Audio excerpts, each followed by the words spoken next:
nous allons passer donc au grand 3 sur votre plan, les indicateurs d'analyse de l'assortiment.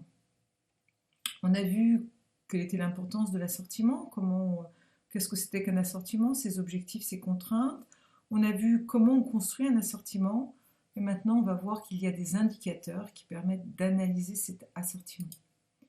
Alors les TSA et TSR, ce sont des indicateurs qui permettent de mesurer le choix qui est offert au consommateur par un point de vente par rapport à la nature de son assortiment. Le TSA, ça veut dire le taux de service absolu. C'est le nombre de références du point de vente sur le nombre de références du marché.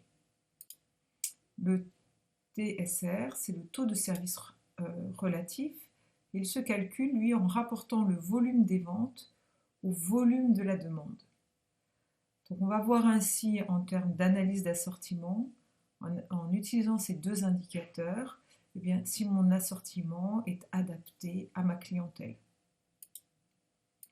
Alors une enseigne, par exemple, si elle a 6 marques de café sur 26 existantes, elle va avoir un TSA de 6 sur 24 de 25%, de façon absolue. De façon relative, c'est en fonction de la demande. Ces 6 marques, elles correspondent à 40% de la demande, eh bien, elle va avoir tout simplement un taux de service relatif de 40%. Vous voyez, elle a choisi 6 marques de café, mais si 6 marques de café de valeur absolue, c'est que 25%, mais en relatif, ils représentent beaucoup plus, ils représentent 40% de la demande. Donc c'était intéressant d'avoir plutôt cela. TSA et TSR. Alors, les 20-80 et la méthode ABC, on l'a déjà vu. On l'a vu pour la segmentation de la clientèle, je vous rappelle. On a essayé de regarder quels étaient les 20% de mes clients qui représentaient 80% de mon chiffre d'affaires. Vous avez vu. On a essayé aussi de segmenter la clientèle entre les clients qu'on était en train de perdre, les clients qui commençaient à être de moins en moins fidèles, et puis les clients qui étaient fidèles. Donc maintenant, on va regarder un petit peu sur l'offre. Donc vous savez que c'est le principe ou loi de Pareto, c'est encore la loi des 20-80.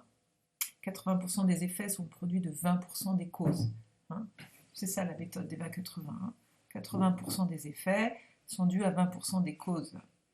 Alors, la classe A, ici quand on est sur une classe ABC, elle doit être suivie avec un maximum d'attention et de rigueur, car c'est elle souvent qui fait vivre l'UC, que ce soit des produits des clients. La gamme B, elle doit être suivie avec préoccupation parce qu'elle représente les produits stars en phase de maturité ou en phase de déclin. Ou si on parle de clients, les clients volatiles qui ne sont pas encore assez fidélisés. Ceux-là, ils sont très fidélisés. Et en termes de produits, c'est ceux qui font vivre l'UC. Ce sont des produits à la fois vendeurs et rentables. Ici, c'est des produits qui sont en phase de maturité, mais qui commencent à être en phase de déclin. Et en termes de clients, des clients qui ne sont pas encore assez fidélisés.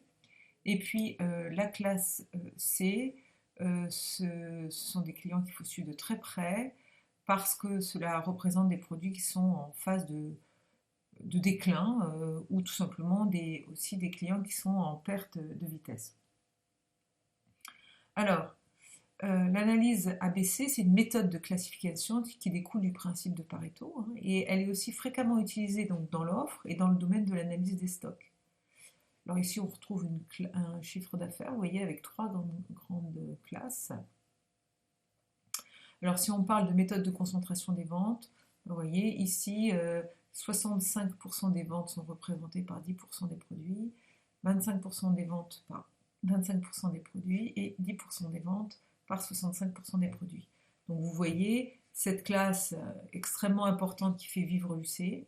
Cette classe de produits, certainement il y a des choses à travailler, soit pour les faire passer dans des produits qui deviennent des produits très importants pour l'UC, ou c'est peut-être des produits en perte de vitesse. Et puis ici, il faut vraiment se poser des questions. Quels sont tous ces produits qui ne représentent que 10% des ventes? Sans doute des produits à déréférencer.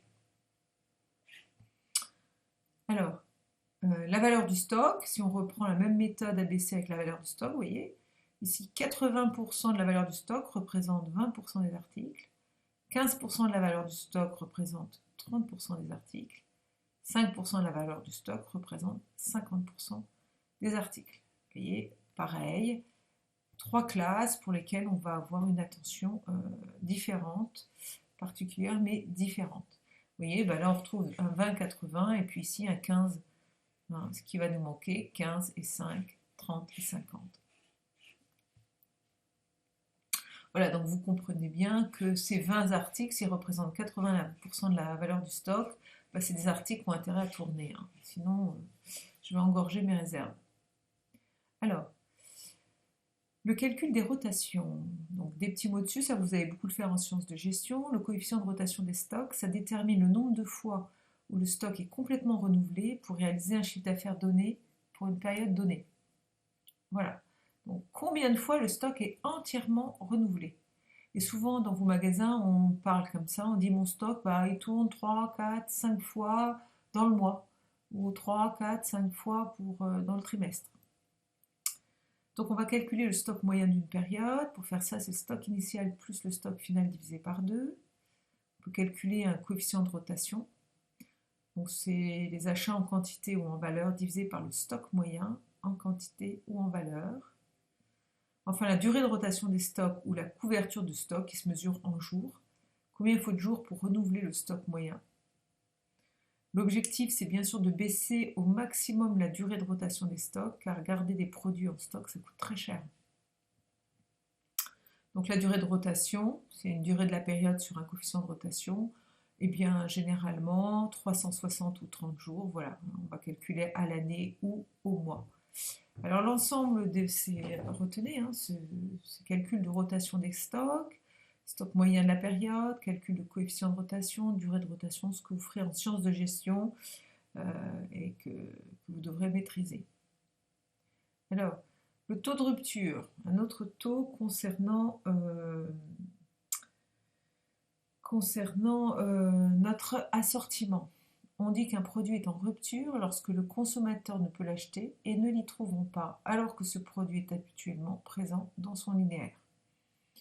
Les ruptures en linéaire représentent en moyenne 10% des références. C'est énorme, hein?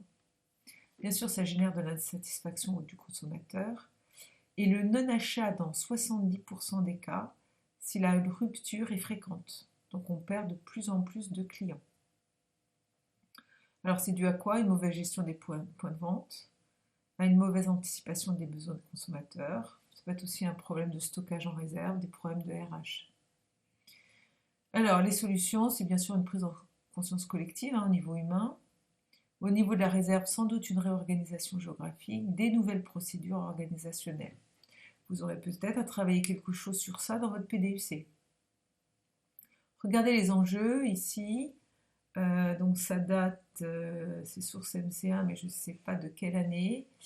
Par exemple, pour le fromage, bah, si je suis en rupture, dans 76% des cas ici, eh bien, je prendrai un produit de substitution d'une autre marque, voire un autre produit de la même marque. On a quand même 18% qui n'achèteront pas.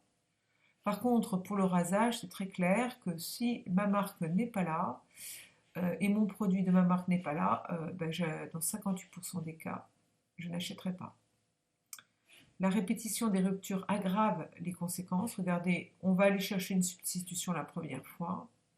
La deuxième fois, un petit peu moins. La troisième fois, le non-achat est très important. Donc il y a un véritable enjeu, hein, au niveau des ruptures dans les magasins, dans les enseignes. Alors le PMO, PM2, ben maintenant ça y est, vous connaissez bien maintenant ce que c'est. On finira notre exercice dessus. Donc c'est le prix moyen de l'offre, prix moyen de la demande. Donc prix moyen de l'offre, c'est la somme des prix unitaires pratiqués sur une famille de produits divisé par le nombre de références. J'ai un prix moyen de l'offre. Le prix moyen de la demande, il est rapporté au chiffre d'affaires de ma famille de produits divisé par toutes les quantités qui ont été vendues. Alors il y a deux cas possibles, soit le prix moyen de l'offre est inférieur au prix moyen de la demande, le niveau de gamme est trop bas, ou le conditionnement, bon, ça peut être aussi des conditionnements trop petits.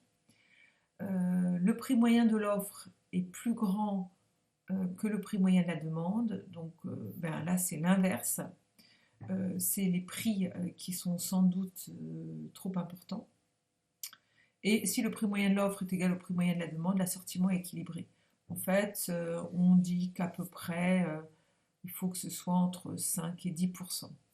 pour ça qu'on vous dit ici quel serait l'intérêt de développer un prix moyen de l'offre supérieur de 5% au prix moyen de la demande. Ben, ça permettrait de tirer par le haut les achats en termes de prix.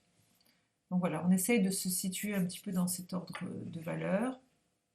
On peut avoir un prix moyen de la demande, s'il y en a un prix moyen de la demande qui est très élevé, bah, on peut augmenter en termes d'offres, hein, on peut avoir une gamme qui soit plus haut de gamme, disons. Si c'est l'inverse, bon, bah, il faut au contraire peut-être retravailler son assortiment pour avoir une offre qui soit plutôt moyenne ou bas de gamme. Voilà, donc on fera des exercices sur ça, PMO, PMD. Voilà, et bien nous avons terminé sur les indicateurs d'analyse de l'assortiment. Nous verrons maintenant le